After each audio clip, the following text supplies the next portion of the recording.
They thought I had nothing left.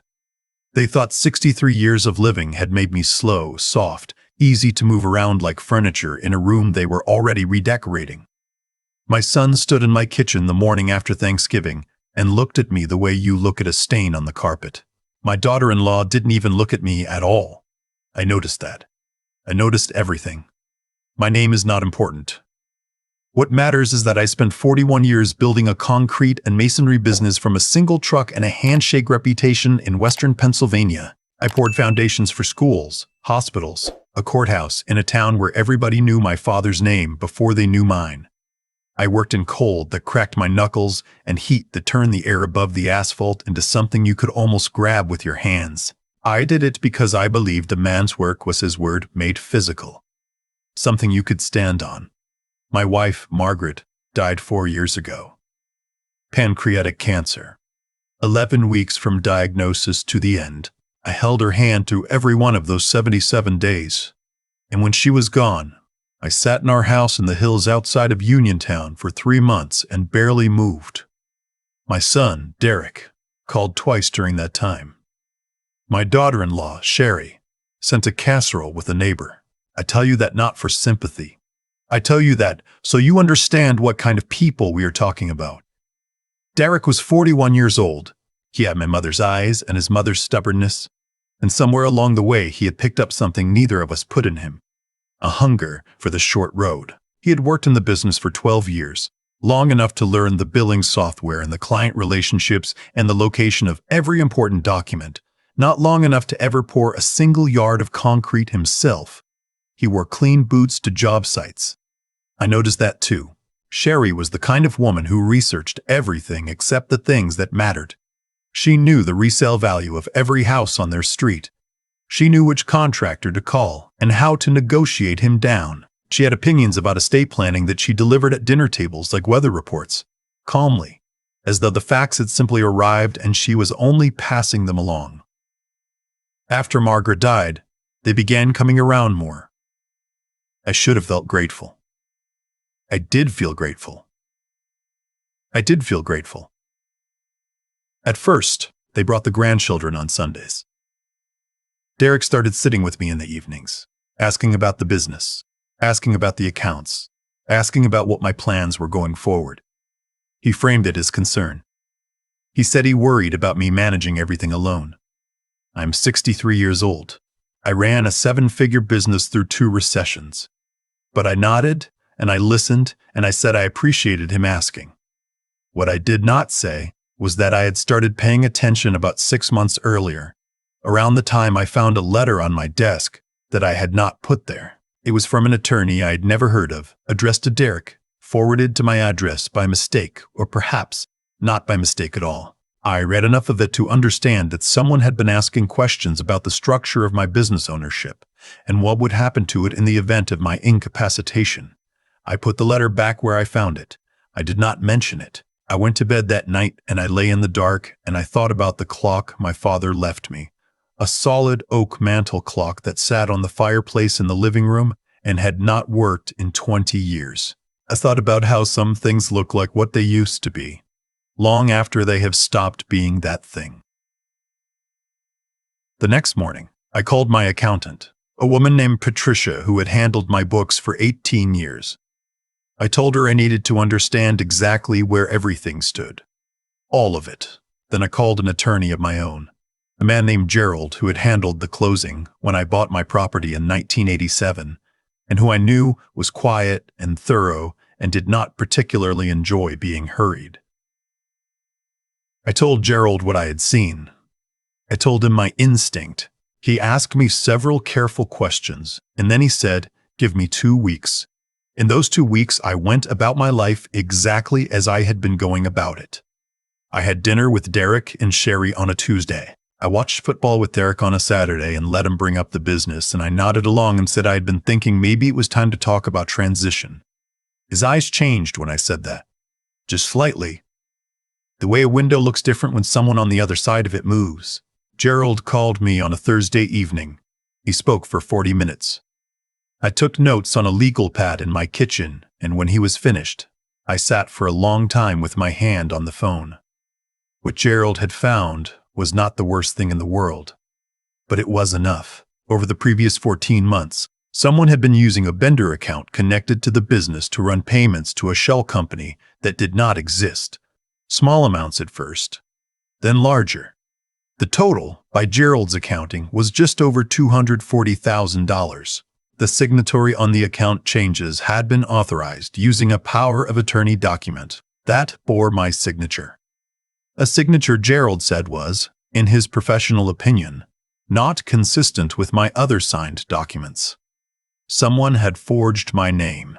There was only one person who had access to those accounts, to those documents, to the filing system in my office, to every piece of the infrastructure they would have needed.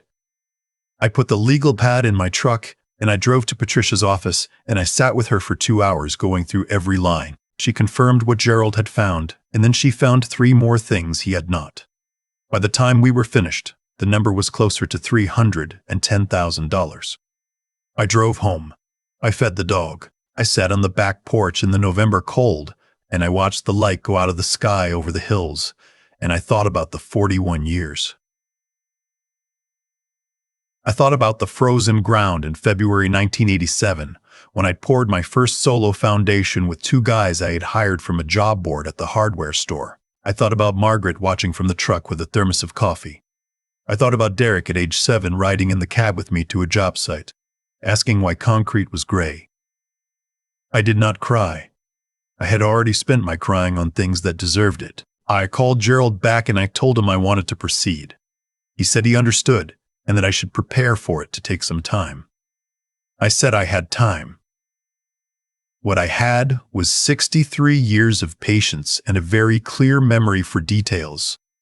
Over the next 6 weeks, I did 3 things. First, I quietly restructured several elements of my business and personal accounts with Gerald and Patricia's guidance, moving assets in ways that were entirely legal and entirely invisible to anyone who was not looking for them specifically.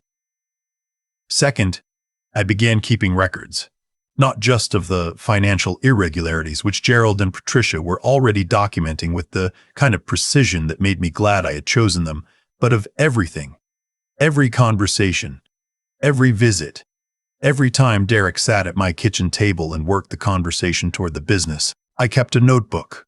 I noted dates, times, what was said. I am a man who has read measurements off a tape measure in bad light for 4 decades. I am not imprecise. Third, I did nothing to signal that anything had changed. I invited Derek and Sherry for Christmas. I let Derek talk about the business. I asked him what he thought about bringing on a business manager to help with the transition, and watched him try not to look too pleased. I called less than usual. I was warmer than usual in the calls I did make. I told him I had been thinking about simplifying things, about making sure the family was protected if anything happened to me. By February, Derek had hired his own attorney. I know this because Gerald told me, and I know Gerald told me because I had asked him to make certain specific inquiries. In March, Derek sat down with me at my kitchen table with a folder of documents and explained that he thought it would be best, for tax purposes and for continuity, if I transferred operational control of the business to him. He had a power of attorney form prepared. He had a business transfer agreement. He had a timeline. I looked at the documents. I asked a few questions. I said I wanted to think about it. That evening, I sent everything to Gerald. Gerald said what I already knew. The documents were aggressive and in several places legally problematic, structured in a way that would have effectively signed over not just the business, but the property and certain personal accounts. Gerald said there was a word for what this was, and it was not the word Derek would have chosen. Gerald said it was time. I called Derek the following week and told him I was ready to move forward. I suggested we make it official. Involve the attorneys. Do it right. He said that sounded great. He said he was glad I was finally thinking clearly about the future. He used those words. Finally, thinking clearly. I said I felt the same way. The morning of the meeting, I dressed in my work clothes. Not my good clothes, my work clothes. The kind I had worn to 1,000 job sites over 40 years. I drove my truck. I arrived before everyone else. And I sat in the parking lot of the building where Gerald keeps his offices, and I drank bad coffee from a gas station cup, and I thought about my father's clock. Derek arrived with Sherry and their attorney, a man in a good suit who looked at me, and then looked at Derek, and I could see the calculation happening. They had expected me to bring Gerald. I had told Gerald to stay back. I sat down at the conference table without a lawyer, and I watched Derek and his attorney exchange the smallest possible look. I had seen that look before. I had seen it on the faces of people who thought they were about to win something. The attorney began going through the documents. Derek sat beside him with his hands folded and the particular expression on his face that I'd seen once before, on the face of a contractor who had tried to bill me for work that had not been done. Sherry sat to Derek's left and kept her eyes on her phone. The attorney reached the section regarding the business transfer and began explaining the terms. I let him finish. I asked 2 clarifying questions. The attorney answered them smoothly, and I nodded as though the answers were satisfying. Then I reached into the inside pocket of my jacket and took out a sealed envelope and set it on the table. I said, "Before we proceed, I'd like to read something into the record." The attorney paused. Derek looked at the envelope. Sherry looked up from her phone. I opened the envelope. Inside was a letter I had written to Gerald 3 months earlier, in January, documenting in my own words everything I had discovered and everything I had subsequently done about it. It was 11 pages, handwritten, signed, and notarized by a notary public in Uniontown on January the 14th. But that was not all it contained. Behind the letter were 37 pages of supporting documentation. Bank records, transaction logs, copies of the forged power of attorney with a forensic handwriting analyst's report attached, a report I had commissioned in November from a firm in Pittsburgh that Gerald had recommended, copies of the shell company registration, a timeline prepared by Patricia cross-referencing every irregular transaction with Derek's documented access to the relevant accounts. I set it all on the table. I said it, "I have copies of everything here. Gerald has copies." And I filed a report with the district attorney's office in Fayette County on February the 22nd. The room was quiet for a long time.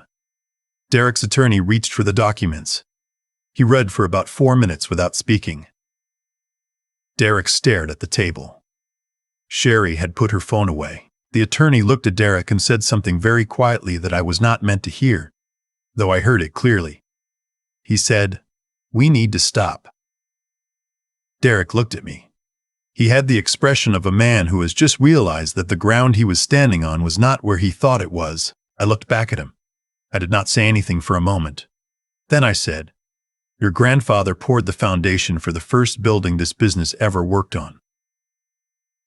Your grandmother rode to that job site in a truck with no heat. Your mother kept every receipt from every job for 37 years in a filing cabinet in the hallway, and she did it without being asked, because she understood that the records are the business. That is what this company is built on. That is what you tried to take." Derek opened his mouth. I raised my hand and he closed it. I said, "The district attorney has everything. The handwriting analyst has submitted her report. Patricia has prepared a complete forensic accounting. If you return what was taken, in full, within 60 days, Gerald has advised me that cooperating with restitution will be a significant factor in how the DA proceeds. If you do not, you can discuss the rest with your attorney." The meeting ended shortly after. Derek and Sherry left without speaking to me. Their attorney spent another 15 minutes with me and Gerald, going through logistics in a tone that was very different from the tone he had walked in with. 2 days later, Derek called me from a number I did not recognize. When I answered, his voice was different. The certainty was gone from it. He said he wanted to talk. I said there was nothing left to talk about outside of the terms Gerald had already communicated. He asked if I was really going to let this go to the DA. I told him that decision had already been made and that it was no longer mine to walk back. He said, "I thought you trusted me." I thought about that for a moment. Then I said, "I trusted your grandfather's hands and your grandmother's filing cabinet and your mother's memory for numbers. I was waiting to see if any of that was in you. I waited a long time." I hung up. The restitution was completed in full by the 53rd day. Gerald's negotiations with the district attorney's office resulted in Derek pleading to a single felony count of financial elder abuse.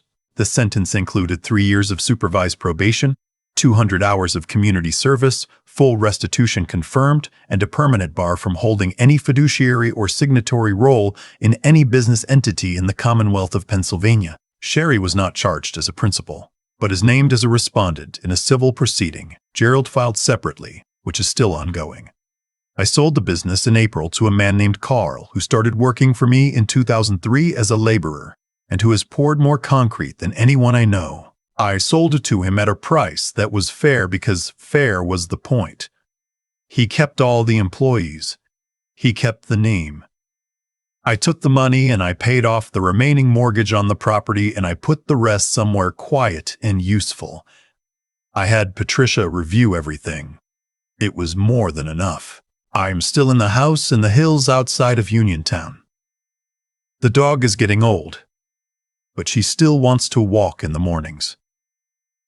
The grandchildren do not come on Sundays anymore, and I would be lying if I said that part did not cost me something.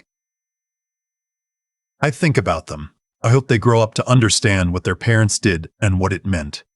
Not because I want them to carry it as a wound, but because a person who understands that kind of betrayal is harder to become one. My father's clock still sits on the mantel.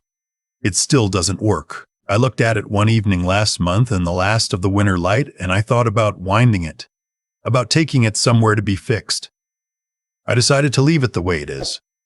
Some things you keep not because they still run, but because they remind you what time actually costs.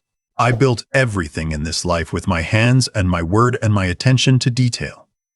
They thought age had taken those things from me. They thought grief had made me careless. They thought I was the clock, stopped, decorative, easy to move past. They were wrong about what I was keeping track of.